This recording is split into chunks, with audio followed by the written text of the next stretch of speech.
Au moment du décès de Yasser Arafat, 4 rabbins ultra-orthodoxes viennent à Paris se recueillir devant la dépouille du président défunt. Leurs paroles, politiquement très incorrectes, ne trouvant aucun lieu pour s'exprimer, Dieudonné, au nom de la liberté d'expression, leur propose son théâtre pour une conférence de presse. Alors ceci n'est pas un sketch, hein, pas confondre. Quelques rares journalistes y assistent, pas un article n'a été publié.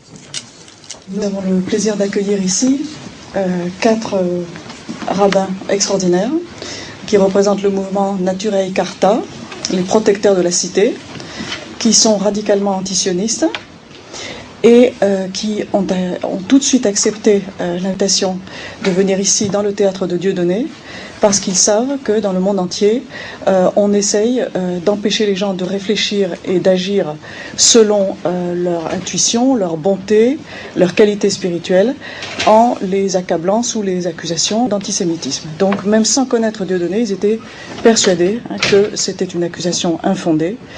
Et donc je pense qu'il y a beaucoup d'échanges qui peuvent avoir lieu entre toutes les sensibilités tellement variées que nous représentons. Étant donné la raison de ma présence parmi vous, je pense qu'avant d'aborder les sujets que je vais traiter, je me dois d'évoquer la mémoire du président Abou Ammar Yasser Arafat, qui était un homme exceptionnel, sortant de l'ordinaire. Pour le peuple juif, contrairement à la croyance populaire, c'était également une personne à l'esprit clair.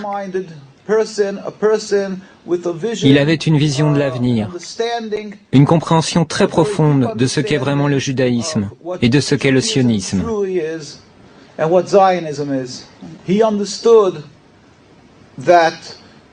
Il avait compris que le judaïsme est une sainte religion, plurimillénaire. Et il n'avait absolument aucune forme d'animosité, d'une quelconque façon, à l'encontre du judaïsme ou du peuple juif. Au contraire, il savait que le sionisme est très différent. C'est ce que j'expliquerai brièvement. Les sionistes, bien entendu, le dépeignirent sous les traits d'un antisémite, comme ils le font de n'importe qui, en Europe ou ailleurs dans le monde, qui tenterait de se dresser contre l'État criminel d'Israël et contre les agissements criminels qui émanent de l'État d'Israël. Ils affirment de manière automatique que cet opposant est antisémite, afin d'étouffer son opposition en la faisant passer pour une lutte contre Dieu. Ils donnent à croire que toute personne qui s'oppose au sionisme et à Israël serait quelqu'un qui blasphémerait la Bible et nourrirait de la haine envers les Juifs. Maintenant, je vais vous expliquer brièvement ce qu'est le sionisme. Comme je vous l'ai dit, le judaïsme est une religion plurimillénaire. Elle remonte aux patriarches Abraham, Isaac et Jacob. Le sionisme est à peine centenaire, créé par Theodor Herzl et ses amis, des gens totalement athées, des gens qui étaient totalement étrangers à la religion, qui détestaient la religion. D'après la croyance juive, depuis la destruction du Temple il y a près de 2000 ans, c'est-à-dire depuis l'exil du peuple juif, Dieu a fait jurer au peuple juif de ne point tenter de retourner en masse sur la terre d'Israël.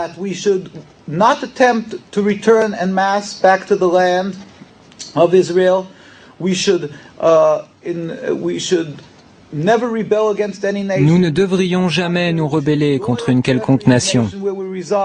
Et nous ne devrions jamais rien tenter afin de mettre un terme au décret exilique émanant de Dieu. Seul Dieu, sans la moindre intervention humaine, peut mettre un terme à cet exil. Et Dieu est très compatissant. Il regarde tous les peuples qu'il a créés, et donc le peuple juif parmi eux, dans l'exil. Et c'est quand il jugera le moment opportun qu'il mettra immédiatement un terme à l'exil.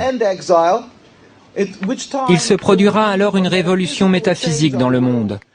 Le monde entier reconnaîtra qu'il n'y a qu'un seul Dieu, et il le servira, rassemblé dans l'harmonie et la paix. Nous n'utiliserons pas les armes, ni ne lancerons une offensive militaire pour convaincre les gens qu'il n'y a qu'un Dieu unique. Simplement, nous nous lèverons tous ensemble pour servir Dieu, ce à quoi un juif aspire, ce qu'il espère, ce pour quoi il prie. À l'époque, au début du sionisme, à ses prémices, les rabbins se sont insurgés unanimement. Ils protestaient disant « C'est un blasphème, c'est de la rébellion contre Dieu. Si cette idéologie est mise en application, nous en souffrirons terriblement. » Malheureusement, les sionistes ont réussi. Tout d'abord, ils voulurent aller en Ouganda. Là-bas, il y avait des terres vierges, mais ils comprirent que la nation juive ne les suivrait pas.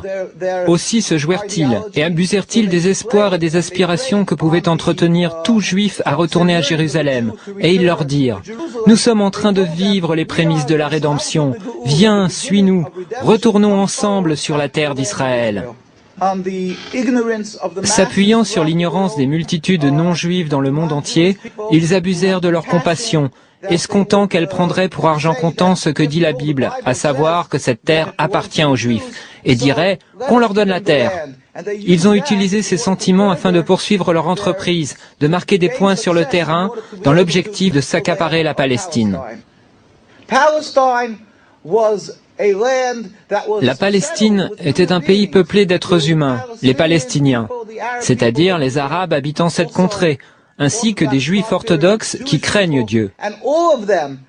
Et tous dirent comme un seul homme, « Nous ne voulons pas d'un État d'Israël, nous ne voulons pas de ça. » Et étant donné que les sionistes ont usurpé la terre, qu'ils sont allés en Palestine et qu'ils l'ont volée au peuple palestinien, ils ont soumis ce peuple par la force des armes, puis ils l'ont expulsé.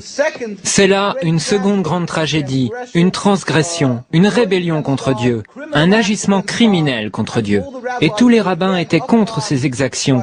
Ils étaient ulcérés, révoltés par ce que ces juifs non religieux, ces sionistes, avaient fait. Je terminerai par ceci.